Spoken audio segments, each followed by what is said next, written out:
Jauh sebelum masyarakat modern mengenal plastik dan piring, daun adalah bahan pertama yang diyakini menjadi satu-satunya wadah dari sebuah masakan. Tak hanya sekedar menutup dari polusi luar, daun punya banyak fungsi lain yang luar biasa.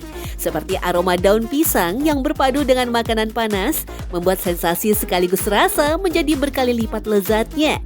Tetapi tahukah Anda, ada banyak jenis daun yang mungkin tak pernah dibayangkan bisa membungkus makanan, bahkan membuat rasa semakin lezat paripurna.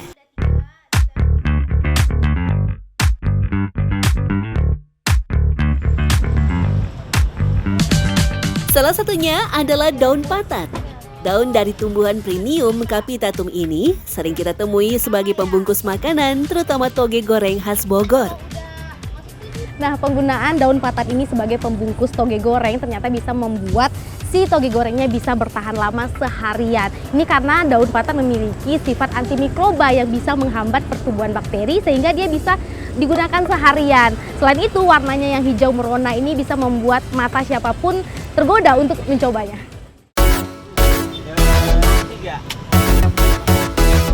Selain aroma rempah hutan yang segar, patat juga menghasilkan rasa manis alami saat terkena uap panas dari masakan.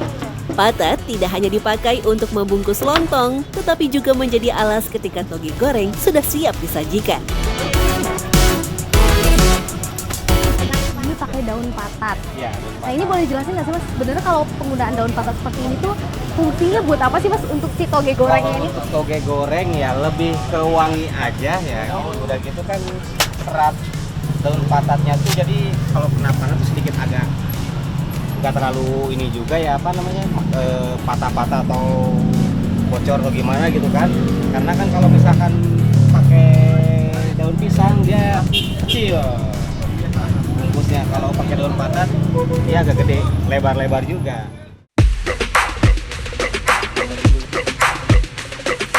Merujuk dari berbagai penelitian, patat sering dipakai sebagai kemasan makanan sampai daging segar ataupun lontong karena memiliki lapisan yang berguna sebagai penahan air.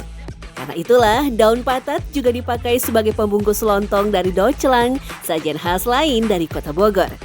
Diyakini lontong yang dibungkus dengan daun patat akan terasa lebih lembut, moist, tetapi tetap padat dan berisi dibandingkan dengan lontong yang dibungkus plastik. Warnanya pun juga tampak lebih cantik, tidak monoton putih pucat yang sedikit membosankan. Karena tadi salah satunya daun patat itu mudah di area Bogor dengan memiliki MDPL yang tinggi ya, dataran tinggi, apalagi dengan Gunung Salak gitu ya di Bogor. Itu salah satunya. Yang kedua, tadi sifatnya ketika daun patat itu untuk membungkus si toge supaya konsistensinya si toge goreng tidak cepat tumbuh karena mudah cepat tumbuh ketika ada berair tuh. Makanya daun patat itu bisa menyerap air tersebut. Temuan serupa di wilayah Yunan Tiongkok juga mendapati pemakaian daun patat sebagai pembungkus zongzi atau bacang, makanan tradisional yang berbahan baku beras ketan. Uniknya, bakcang yang dikenal sebagai bacang di Nusantara justru memakai daun bambu sebagai salah satu elemen pembungkusnya.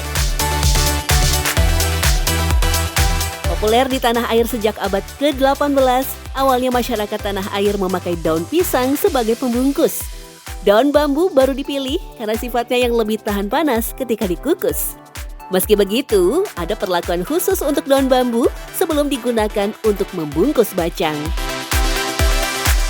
Kayak buras, kalau buras kan pakai daun pisang, kalau ini pakai daun bambu jadi rasa dan aromanya beda. Rasanya beda dari yang lain. Kayak buras sama ini beda jauh rasanya. Gurih kah, manis kah, atau apa? Gurih dan manis kalau bacang. Nah, ini kan kalau tekstur dari daun bambu ini ya beda sama daun pisang. Kalau daun pisang mulus, kalau ini kan ada bulu-bulunya juga, ada kasarnya juga. Ini sebenarnya caranya itu biar bisa lembut selembut daun pisang tuh gimana sih? Jadi rebus dulu pakai air mendidih, masukin, terus ditirisin jadi biar bulu-bulunya teh pada lepas. Jadi nggak gatal gitu. Dengan panjang mencapai 50 dan lebar 10 cm, daun bambu mampu membungkus rapat beras ketan, bahan baku utama bacang. Daun yang dipilih tak boleh berlubang, sekaligus tidak berbintik hitam sama sekali. Penjual bacang biasa memilih daun dengan warna hijau tua yang berubah coklat kekuningan setelah dikeringkan.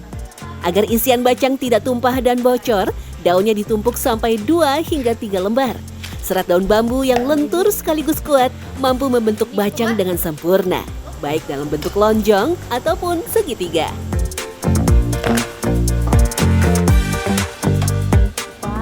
Ini udah mateng. Ini daun bambu yang digunakan untuk membungkus bacang ini ternyata memiliki serat yang tebal, kemudian rapat, sehingga untuk membungkus bacangnya dan direbus berlama-lama atau berjam-jam ini tidak akan merusak isian di dalamnya. Lihat. Ini udah ya Bu ya? Perubahan warna daun bambu menjadi hijau gelap ketika dimasak juga menjadi penanda bahwa bacang sudah matang sempurna. Selain memiliki minyak alami yang menahan air dari adonan, daun bambu juga sangat aman sekaligus tidak merubah rasa makanan menjadi pahit. Meski terlihat biasa saja, bacang yang digantung setelah matang ternyata punya fungsi khusus tersendiri. Kalau misalkan untuk digantung ketika saat direbus, pertama supaya merata nih Mbak, untuk merata ketika pematangan isiannya dan tidak akan turun ke bawah tuh. Kalau turun ke bawah panci tuh kan nanti akan hancur tuh keras, ada suhu panas. Itu yang pertama. Yang kedua untuk memudahkan pengambilan karena digantung, ketika digantung akan mengecek itu gampang tuh. Diangkat dulu, oh ini belum matang nih kelihatan gitu. Daun pembungkus makanan yang tak kalah unik tentu daun jambu air. Meski bisa dibungkus dengan daun lain, tape ketan ternyata bisa menghasilkan lezat maksimal ketika dibungkus daun jambu air. Aromanya yang cenderung segar mampu menambah karakter rasa pada tape ketan. Pasalnya, bau fermentasi yang biasanya menyengat akan dinetralkan dengan pemakaian daun jambu air. Selain itu, karena tebal yang pas, daun jambu air juga sangat ideal untuk proses fermentasi karena memungkinkan sirkulasi udara terbatas pada kemasan. Daun jambu ini dia pertama yang selain tadi bisa memberikan warna yang bagus terhadap produknya dan dia bisa membungkus dengan sangat rapat. Karena tahu nggak Mbak, tahu sendiri si ragi ini akan berfungsi terhadap tapenya supaya dia tetap bisa difermentasikan supaya tapenya tetap matang. Daun jambu air juga mengandung senyawa flavonoid, tanin, dan fenol yang bersifat antimikroba dan antioksidan sehingga dapat menghambat pertumbuhan mikroorganisme berbahaya. Tape pun lebih tahan lama dan aman untuk dikonsumsi. Pakai daun jambu lebih enak ketimbang sama daun pisang. Ya. Nah, ada khusus nggak sih Mbak, sebenarnya harus daun jambunya seperti ini gitu misalnya? Ada. Yang tua bisa, yang muda bisa. Daun menjadi satu-satunya pembungkus alami yang terbukti aman untuk lingkungan, sekaligus menambah kelezatan pada makanan.